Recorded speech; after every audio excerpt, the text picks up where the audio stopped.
दर्शक बंधु सुभद्रा योजनार आवेदन पत्र केमिति पूरण करेंगे ता आमे एही वीडियो रे जणाउछु। तेबे प्रथमे आमे आपन को जणाई देवाक चाहूछु जे एही फॉर्म संपूर्ण मागणार उपलब्ध। यह आपण को निकटस्थ अंगनवाड़ी केन्द्र पाई पारिबे। जदि आवेदन पत्र पाई नाहंती ताहाले तुरंत आपण अंगनवाड़ी केन्द्र सहित जोगाजोग करंतु। अंगनवाड़ी कर्मी को ठारू मागणारे फॉर्म संग्रह करि नियंतु। एबे आमे आपण को जणाउछु केमिति फॉर्म पूरण करिवे।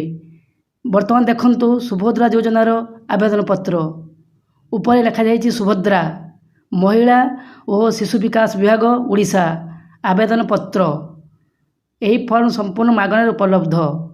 डाहाण पार्श्व रही टोल फ्री नंबर भाग क आवेदनकारी सविशेष विवरणी देखंतु लिखा जाइछि भाग क आवेदनकारी सविशेष विवरणी जी आवेदनकारी तांकर सविशेष विवरणी एथिरे रहिबो। 1 नंबर संपूर्ण नाम आधार अनुजाई आधार कार्ड रे जो ना रही से ना अनुजाई आपण ए बॉक्स रे फॉर्म पूरण करिवे। तेबे फॉर्म पूरण करिया पूर्व आमे आपण को जणाई देवाक चाहूछु जे आपण उभय इंग्राजी बा उड़िया रे करि परिबे। जेहेतु फॉर्म उड़िया रे लिखा जाइछि तेणु उड़िया रे फॉर्म पूरण कले भल। पुनश्च राज्य सरकार उड़िया अस्मिता कथा कहूला बेले ए फॉर्म को उड़िया रे पूर्ण करा जिबा आवश्यक बा उड़िया रे पूर्ण करागले भल। जदि कहीं इंग्राजी पूर्ण करुछंती ताहले मध्ये कोनोसी असुविधा नाही। संपूर्ण नाम आधार अनुजाई आधार कार्ड रे आपनको ना जहाँ रही आपण सेही ना एठी पूरण करिवे। आधार कार्ड रे जो ना रही सेही ना अनुसार पूर्ण कले आपण फॉर्म नाकच हो जिवो। तेणु आपण मन रखंतु आधार कार्ड रे जो ना रही सेही ना को एठारे पूरण करिवे। ना लेखिया पई 2टी लाइन रही बॉक्स जो मान नाम दीर्घ लंबा से माने 2 लाइन बॉक्स व्यवहार करि परिबे। जो मान गोटे लाइन बॉक्स रे हेजिवो से माने गोटे लाइन बॉक्स रे पूरण करिवे। मन करंतु जनक नाम सुभद्रा प्रधान ताले से सुभद्रा लिखिबो एवं गोटे बॉक्स छाड़ी के पुनी प्रधान लिखिबो। गोटे अक्षर पई गोटे बॉक्स बा गोटे घर रही। मन करंतु जनक ना रश्मिता कुमारी साहू तेबे से ता ना लिखिबो रश्मिता गोटे बॉक्स छाड़िबो तापर लिखो कुमारी पुणी गोटे बॉक्स छाड़िबो तापर लिखो साहू। ना मझी नाम एवं सांगिया प्रत्येक मझी रे गोटे लेखा बॉक्स छाड़ा जिवो। 2 नंबर आधार संख्या यही लाइन ले आपनकर आधार संख्या लिखा जिवो। आपनकर आधार कार्ड नंबर जहाँ ताहा एही लाइन ले लिखा जिवो। आधार कार्ड नंबर साधारणतः 12टा संख्या थाए तेणु एठी 12टी बॉक्स रही। प्रथम 4टी बॉक्स तापर 4टी बॉक्स पुणी 4टी बॉक्स। आधार कार्ड रे नंबर साधारणतः एही भली थाए प्रथम 4टी नंबर थाए तापर 4टी तापर 4टी तेणु एठी सही भली बॉक्स छाड़ा जाइछि। आपण एही बॉक्स रे आपण आधार संख्या बा आधार कार्ड नंबर लिखिबे। 3 नंबर स्वामी बा पितांक नाम आधार अनुजाई आधार कार्ड रे आपंक स्वामी को ना जहाँ रही बा आपंकर पितांक ना जहाँ रही ताहा एठारे लेखा जिवो। एठी मध्ये 2टी लाइन रही। जदि ना बड़ होइथिबो ताहले आपण द्वितीय लाइन बॉक्स व्यवहार करि परिबे। जदि ना सान होइथिबो ताहले प्रथम लाइन ले आपंकर ना पूर्ण हो जिवो। जेमिति आपंकर ना परे आपंकर सरनेम पाखरे गोटे बॉक्स छाड़िथिले पुणी सांगिया पाखरे गोटे बॉक्स छाड़िथिले। एठी स्वामी बा पितांक ना लिखला बेले सही भली आपंकर ना परे गोटे बॉक्स छाड़िबे तापरे आपंकर सांगिया लिखिबे। मन करंतु आपणक बापांक नाम श्रीकृष्ण बेहेरा ताले आपण श्रीकृष्ण लिखिबे तापरे गोटे घर छाड़ी पुणी बेहेरा लिखिबे। 4 नंबर जन्म तारीख आपंकर जन्म तारीख जहाँ रही आधार रे ताहा एठारे आपण लिखिबे। दिन मास वर्ष प्रथम लिखिए कौ दिन माने कौ तारीख जन्म होइछि मझिर मास माने कौ मास जन्म होइछि एवं शेष रे मसीहा। मन करंतु जणे जनवरी 1 तारीख 2000 मसीहा जन्म नेछि ताले से प्रथम लिखिबो 01 तापर मास पई लिखिबो 01 एवं मसीहा पई लिखिबो 2020 अर्थात जनवरी 1 तारीख 2000 मसीहा जन्म होइतिले एभली लेखा पई पड़िबो। 5 नंबर तापर 5 नंबर वर्ग ଆପଣ ଯେଉଁ ବର୍ଗରେ ହୋଇଥିବେ ତାହା ଡାହାଣ ପାର୍ଶ୍ୱରେ ଯେଉଁ ବକ୍ସ ଦିଆଯାଇଛି ସେଥିରେ ଆପଣ ଠିକ୍ ଚିହ୍ନ ମାରିବେ। ସାଧାରଣ ବର୍ଗ, ଅନୁସୂଚିତ ଜାତି, ଅନୁସୂଚିତ ଜନଜାତି, ଶାରୀରିକ ଭିନ୍ନକ୍ଷମ। ଯଦି ଆପଣ ସାଧାରଣ ବର୍ଗ ବା ଜେନେରାଲ କାଷ୍ଟ ତାହେଲେ ସେଠି ଆପଣ ଠିକ୍ ଚିହ୍ନ ମାରିବେ। ଯଦି ଆପଣ ଅନୁସୂଚିତ ଜାତି ଆପଣ SC କ୍ୟାଟେଗୋରୀ ହେଉଛନ୍ତି ତାହେଲେ ସେଠି ଚିହ୍ନ ମାରିବେ। ଯଦି ଅନୁସୂଚିତ ଜନଜାତି ST କ୍ୟାଟେଗୋରୀ ହେଉଛନ୍ତି ତାହେଲେ ସେଠି ଚିହ୍ନ ମାରିବେ।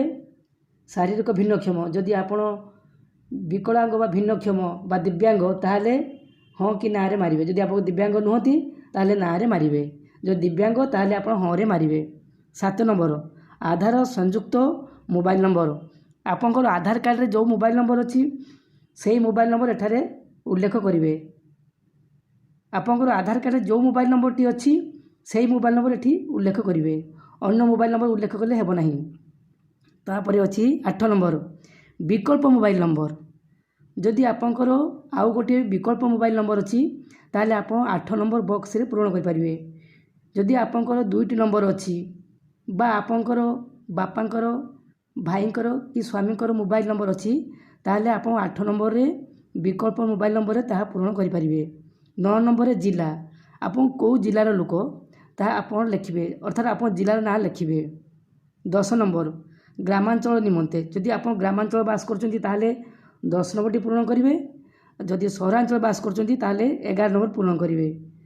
ସହରାଞ୍ଚଳ ବାସ କରୁଥିବା ଲୋକ 10 ନମ୍ବର ପୂରଣ କରିବା ଆବଶ୍ୟକତା ନାହିଁ ଏବଂ ଗ୍ରାମାଞ୍ଚଳ ବାସ କରୁଥିବା ଲୋକ 11 ନମ୍ବର କଲମଟା ପୂରଣ କରିବା ଆବଶ୍ୟକତା ନାହିଁ। ତେବେ ମୁଁ ପ୍ରଥମେ ଗ୍ରାମାଞ୍ଚଳ ଲୋକଙ୍କ ନିମନ୍ତେ 10 ନମ୍ବର କଲମଟି କହୁଛି। 10 ନମ୍ବର ହେଉଛି ପ୍ରଥମେ ଗ୍ରାମ। ଆପଣ କେଉଁ ଗାଁର ବାସ କରୁଛନ୍ତି ତାହା ଲେଖିବେ। ତାପରେ ଗ୍ରାମ ପଞ୍ଚାୟତ ନାମ, ଆପଣ ପଞ୍ଚାୟତ ନାଁ କ'ଣ ଲେଖିବେ। ତାପରେ ବ୍ଲକର ନାଁ ଲେଖିବେ। ଯଦି ସହରାଞ୍ଚଳରେ ଆପଣ ବାସ କରୁଛନ୍ତି ତାହେଲେ ପ୍ରଥମେ ୱାର୍ଡ ନମ୍ବର ଲେଖିବେ, ଆପଣ କେତେ ନମ୍ବର ୱାର୍ଡ଼ରେ ବାସ କରୁଛନ୍ତି। ତାପରେ ୱାର୍ଡ଼ର ନାଁ, ତାପରେ ସହର, କେଉଁ ସହରରେ ଆପଣ ବାସ କରୁଛନ୍ତି, କଟକ କି ଭୁବନେଶ୍ୱର କି ବାଲେଶ୍ୱର କି ସମ୍ବଲପୁର, ଆପଣ ସହର ନାଁ ଲେଖିବେ। 12 ନମ୍ବର ଆଧାର ସକ୍ଷମ ସଞ୍ଚୟ ଖାତା ଥିବା ବ୍ୟାଙ୍କ ନାଁ। ଆପଣଙ୍କର ଆକାଉଣ୍ଟ ନମ୍ବର ଯେଉଁ ବ୍ୟାଙ୍କରେ ରହିଛି ସେହି ବ୍ୟାଙ୍କ ନାଁ ଏଠାରେ ଉଲ୍ଲେଖ କରିବେ। ମନେ କରନ୍ତୁ ଆପଣଙ୍କର ଷ୍ଟେଟ୍ ବ୍ୟାଙ୍କରେ ଖାତା ରହିଛି ତାହେଲେ ଲେଖିବେ ଷ୍ଟେଟ୍ ବ୍ୟାଙ୍କ ଅଫ୍ ଇଣ୍ଡିଆ। ଯଦି ଆପଣଙ୍କର ବ୍ୟାଙ୍କ ଅଫ୍ ଇଣ୍ଡିଆ ରହିଛି ତାହେଲେ ଲେଖିବେ ବ୍ୟାଙ୍କ ଅଫ୍ ଇଣ୍ଡିଆ। ଯଦି ପଞ୍ଜାବ ନ୍ୟାସନାଲ ବ୍ୟାଙ୍କ ରହିଛି ତାହେଲେ ଲେଖିବେ ପଞ୍ଜାବ ନ୍ୟାସନାଲ ବ୍ୟାଙ୍କ। ଆପଣଙ୍କୁ ଏଠି ବ୍ୟାଙ୍କ ନାମ ଲେଖିବା ପାଇଁ ପଡ଼ିବ। ଏ କଲମରେ ଆପଣଙ୍କର ଆକାଉଣ୍ଟ ନମ୍ବର ଲେଖିବାର ଆବଶ୍ୟକତା ନାହିଁ। ଭାଗ ଖ ଘୋଷଣାନାମା। ଏଥିରେ ଆପଣଙ୍କର କିଛି ଘୋଷଣାନାମା ରହିଛି ଯାହା ଆପଣଙ୍କୁ କେବଳ ଠିକ୍ ମାରିବା ପାଇଁ ପଡ଼ିବ। ଏଥିରେ ଗୁଡ଼ାଏ ରହିଛି, ମୁଁ ଗୋଟି ଗୋଟି କରି ପଢ଼ିବା ସମ୍ଭବ ନୁହେଁ, ଭିଡ଼ିଓ ଦୀର୍ଘ ହୋଇଯିବ। ତେଣୁ ଆପଣଙ୍କୁ ଜଣାଇଦେବାକୁ ଚାହୁଁଛି ଯେ ପ୍ରତ୍ୟେକ ଘୋଷଣାନାମା ବାମ ପାର୍ଶ୍ୱରେ ଯେଉଁ ବକ୍ସ ଦିଆଯାଇଛି ସବୁ ବକ୍ସରେ ଆପଣ ଠିକ୍ ଚିହ୍ନ ମାରିବେ। କୌଣସି ବକ୍ସରେ ଆପଣ ଯଦି ଠିକ୍ ଚିହ୍ନ ମାରୁନାହାନ୍ତି ତାହେଲେ ଆପଣଙ୍କ ଫର୍ମ ନାକଚ ହୋଇଯିବ, ଅର୍ଥାତ୍ ଆପଣ ସୁଭଦ୍ରା ଯୋଜନା ପାଇଁ ଅଯୋଗ୍ୟ ଘୋଷିତ ହେବେ। ଉଦାହରଣ ସ୍ୱରୂପ ମୁଁ ଓଡ଼ିଶାର ବାସିନ୍ଦା ଅଟେ, ଆପଣଙ୍କୁ ଠିକ୍ ଚିହ୍ନ ମାରିବା ପାଇଁ ପଡ଼ିବ। ତାପରେ ଲେଖା ହେଇଛି 1 ଜୁଲାଇ 2024 ସୁଦ୍ଧା ମୋର ବୟସ 21 ବର୍ଷ କିମ୍ବା ତାଠାରୁ ଅଧିକ ଏବଂ 20 ବର୍ଷରୁ କମ୍ ଅଟେ, ଆପଣଙ୍କୁ ଠିକ୍ ଚିହ୍ନ ମାରିବା ପାଇଁ ପଡ଼ିବ। ଏଠି ଯେତେ ଗୁଡ଼ିଏ ରହିଛି ସବୁଗୁଡ଼ିକ ବାମରେ ଆପଣଙ୍କୁ ଠିକ୍ ଚିହ୍ନ ମାରିବା ପାଇଁ ପଡ଼ିବ। ତାପରେ ତଳେ ରହିଛି ଆପଣଙ୍କର ଦସ୍ତଖତ ଏବଂ ତାରିଖ। ଆପଣ ନିଜର ଦସ୍ତଖତ କରିବେ ଏବଂ ତାରିଖ ଦେବେ ଯେଉଁ ତାରିଖରେ ଆପଣ ଫର୍ମ ପୂରଣ କରୁଛନ୍ତି। ତାପରେ ଆପଣ ଆଧାର କେନ୍ଦ୍ର ନେଇ ଏହି ଫର୍ମକୁ ଦେବେ। ମନେ ରଖିବେ ଯେଉଁ ମହିଳା ଆବେଦନ କରିବେ ସେ ନିଜେ ଫର୍ମ ନେଇ ଆପଣଙ୍କର ଜନସେବା କେନ୍ଦ୍ରକୁ ଯିବେ। ମହିଳା ନିଜେ ନ ଗଲେ ଆବେଦନ କରିପାରିବେ ନାହିଁ। ମହିଳା କେବଳ ନିଜର ଫର୍ମ ଆଉ ଆଧାର କାର୍ଡ଼ ନେଇଯିବେ, ଆଉ କୌଣସି ଡକୁମେଣ୍ଟର ଆବଶ୍ୟକତା ନାହିଁ।